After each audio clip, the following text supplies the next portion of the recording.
Gauteng Education Department is investigating allegations that homophobic comments, in fact, from a Soweto school teacher prompted a grade 9 learner to take his own life.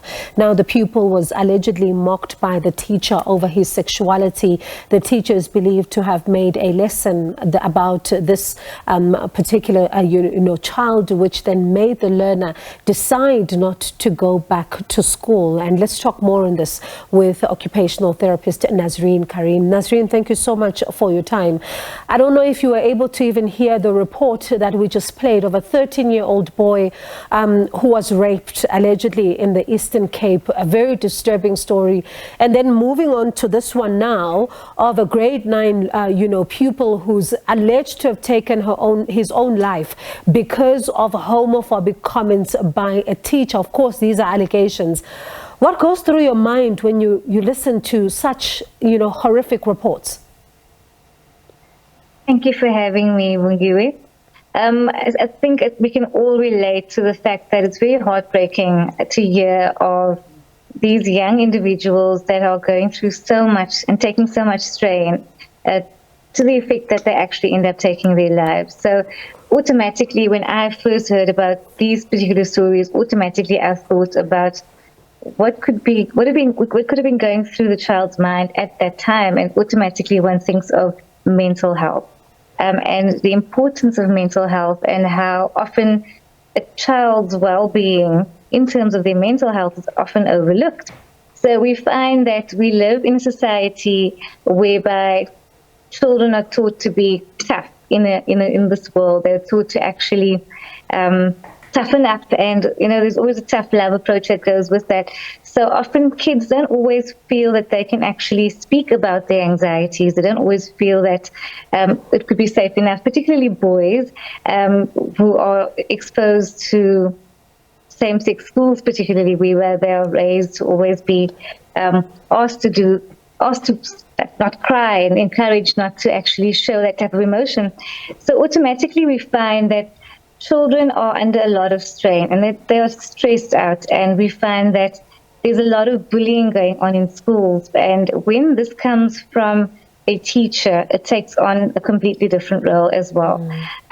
Automatically, I'm thinking of, was that child perhaps suffering from depression, and was it actually overlooked? Sometimes we don't always have the resources to actually find out if we are suffering from depression or not.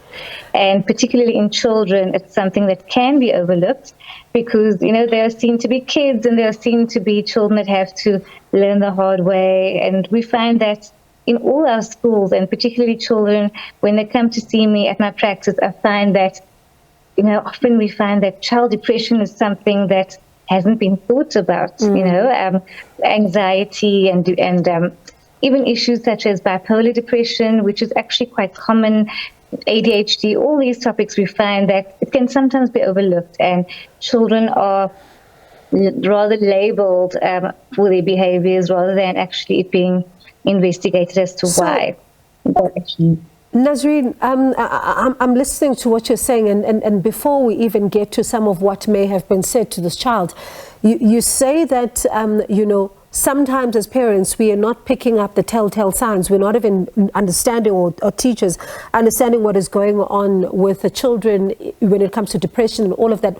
What are then the long-term effects of this particular pain, if I can even put it that way, left unattended? And these children are growing up to be adults. How does it play itself out? Okay, so often we find that when a child presents with, it starts off with anxiety. So, like the telltale signs to look out for is often habits such as biting nails. No one's going to bite their nails just because they like doing it, so that I can tell you. So that is something which is very important to look out for. I often see kids biting their nails. I often see them always requiring a soother, for lack of a better word, to actually help them feel better. We find that, kids will sometimes present with emotional outbursts, and it can sometimes take a defining moment. If it isn't treated, that defining moment would bring about depression. And when a child is in a depressed state, we find that they are completely withdrawn, and this would impact their school performance tremendously. We'll find that there'll be a higher absentee rate. We will find that they are unable to meet their targets in class. We find that there's a big drop in their grades. And we also find that their self-esteem suffers immensely, to the point that we will have the brightest of kids who actually believe that they don't have what it takes.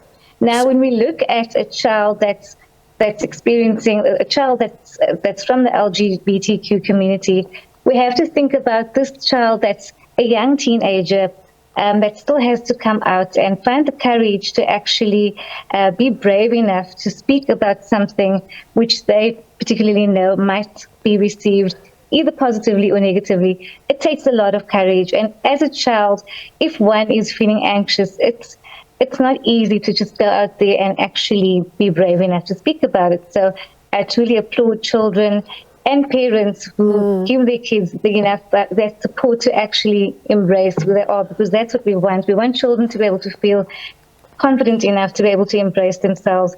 So when that child actually has to come forward, and if it isn't being received positively, particularly by someone that they look up to as a role model, it can be extremely detrimental to their self-concept. It can be extremely detrimental to them, yeah. So basically, one of the things that I'm listening to you say is that there's also a tremendous pressure that is put on these young people, particularly those who may not have, told their parents or their peers of their sexuality. Let's talk about how damaging this, could potentially be, especially when you look at some of the reports that are suggesting that this teacher may have asked this boy to refer to himself as sis booty, which is something that some people talk about or say in the townships, loosely translated sister brother.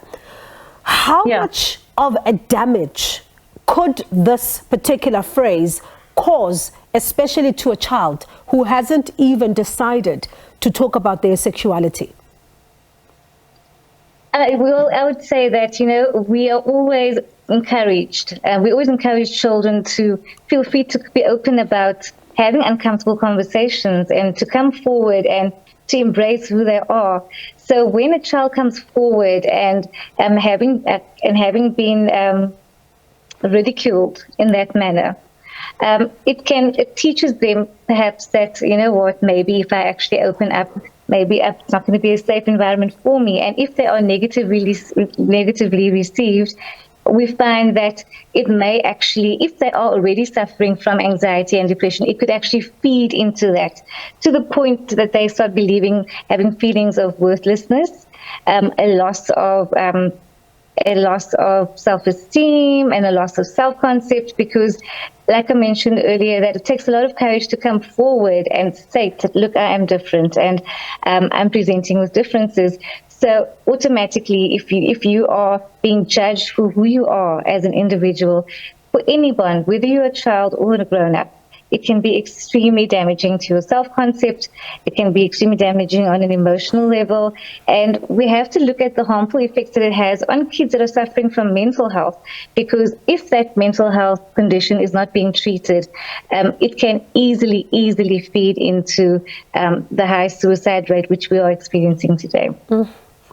It's very disturbing, as we talk about children, and sometimes they become, victims of the very people that are sometimes put, to protect them. But let's leave it there for now. Nasreen, do appreciate your time this evening.